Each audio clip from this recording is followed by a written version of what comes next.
Bonjour à tous, nous sommes le vendredi 12 septembre et nous allons parler en ouverture du journal du jour de la guerre atomique qui est en train de se programmer entre la Ligue et beIN Sport. Je vous en ai parlé à de nombreuses reprises au cours des différents journaux de ces dernières semaines, mais alors peu à peu, il y a une escalade qui est tout sauf anodine qui est en train de se programmer et des désaccords sur absolument tous les sujets. On parlera beaucoup de Monaco au cours du journal, une fois n'est pas coutume, parce qu'on a un petit bilan médical sur la situation de Pogba, d'Ansu Fati et également de Radeki. Il y a l'avenir d'Anthony Martial qui devient un véritable sujet et c'est une belle histoire de downfall, donc évidemment on peut pas passer à côté. Et puis un joueur que j'aime beaucoup, à savoir Romain Fèvre, a une nouvelle destination pour le moins surprenante. Si vous n'avez pas suivi ça, eh bien je pense que ça va vous faire tiquer un petit peu. Installez-vous confortablement et bienvenue pour le journal du jour.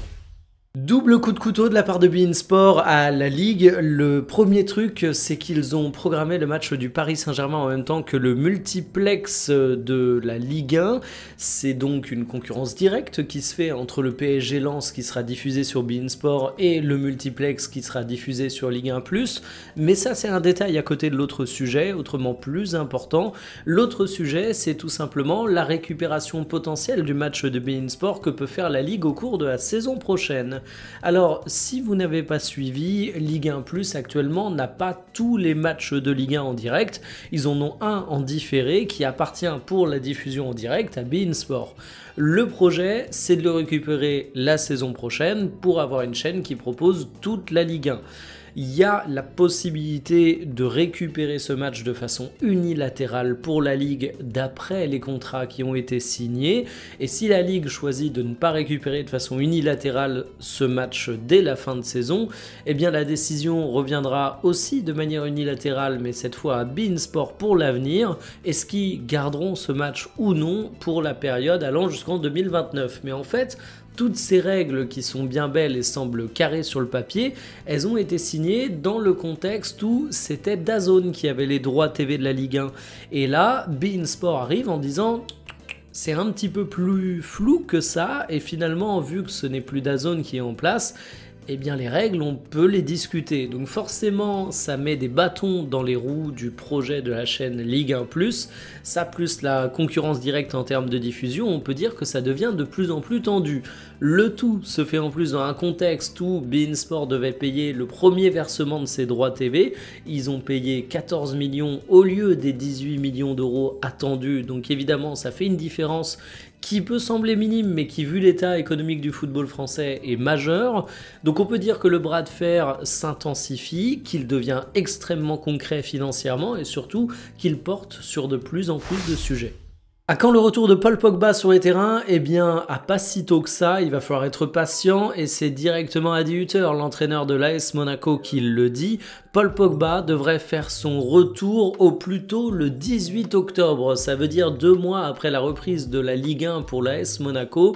C'est assez marrant de voir les déclarations qu'on lisait lors de la signature de Pogba à Monaco en mode c'est une machine de guerre, il s'est entraîné comme un fou, ce qui est peut-être vrai, je le remets pas en cause, mais là ça nous rappelle humblement que t'as beau t'entraîner de ton côté, t'entraîner avec le groupe, prendre part à des matchs, c'est une toute autre intensité et ça demande du temps. Je suis très curieux de voir la forme que va afficher Paul Pogba lors de son retour, mais je pense que même quand il jouera, il faudra être patient parce qu'entre être opérationnel pour jouer et entre être à ton meilleur niveau, il y a un monde de différence, donc vraiment je croise les doigts en espérant que les gens seront patients avec Pogba. L'autre serpent de mer en termes d'indisponibilité, c'est Ansu Fati, qui lui aussi manque de rythme, mais cette fois, Adi Hütter est un peu plus optimiste, il s'entraîne avec le groupe, il montre des choses intéressantes.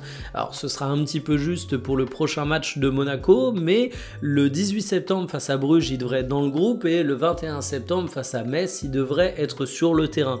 Je dois vous avouer qu'Ansu Fati, j'en attends un peu moins que Paul Pogba.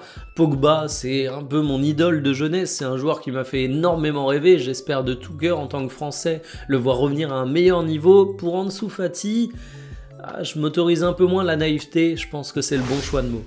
J'ai une théorie, c'est que les buts de l'AS Monaco sont construits sur un ancien cimetière indien maudit. Pourquoi je dis ça? Eh bien tout simplement parce que vous avez peut-être suivi le bordel que c'était la saison passée où tu as eu une hiérarchie de gardiens qui a été modifiée au gré des blessures, des contre-performances et t'étais pas du tout satisfait à ce poste. Heureusement, tu as un mercato estival qui permet de corriger bien des choses et tu as fait venir Hradecky, un mec d'expérience. Sauf que voilà, Hradecky s'est blessé face à Strasbourg, on a désormais le bilan médical qui est sorti, Adi Hütter nous parle de 2 mois d'indisponibilité. Certains diraient retour à la case départ pour Monaco qui va à nouveau avoir une galère de gardien. Ouais, mais pas retour complet puisque Hradecky est blessé.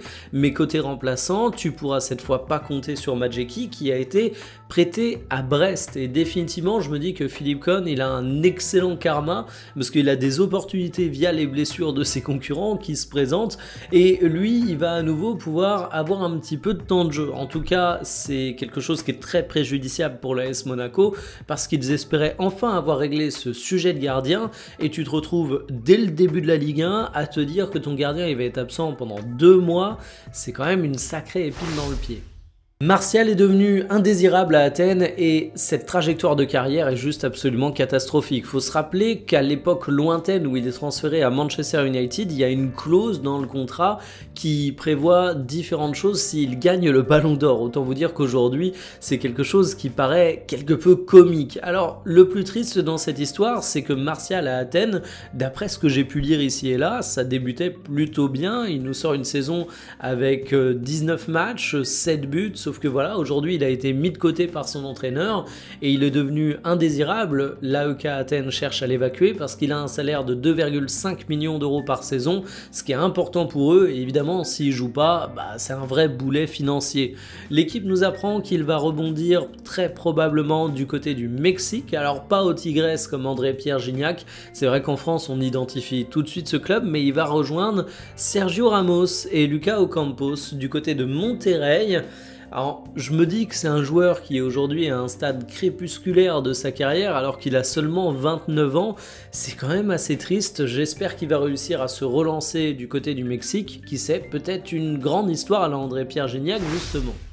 Romain Fèvre est un briquet. Vous allez me dire quel est le rapport entre Romain Fèvre et un briquet? Est-ce qu'il allume le feu dans les stades tel Johnny Hallyday? Bon, déjà Johnny Hallyday, il allume plus beaucoup de feu dans les stades, mais non, c'est même pas pour ça. C'est parce que tel un briquet, Romain Fèvre est prêté de saison en saison. Sauf que vous connaissez le destin d'un briquet, il est prêté de soirée en soirée et au final, tu le perds et le propriétaire ne le revoit jamais.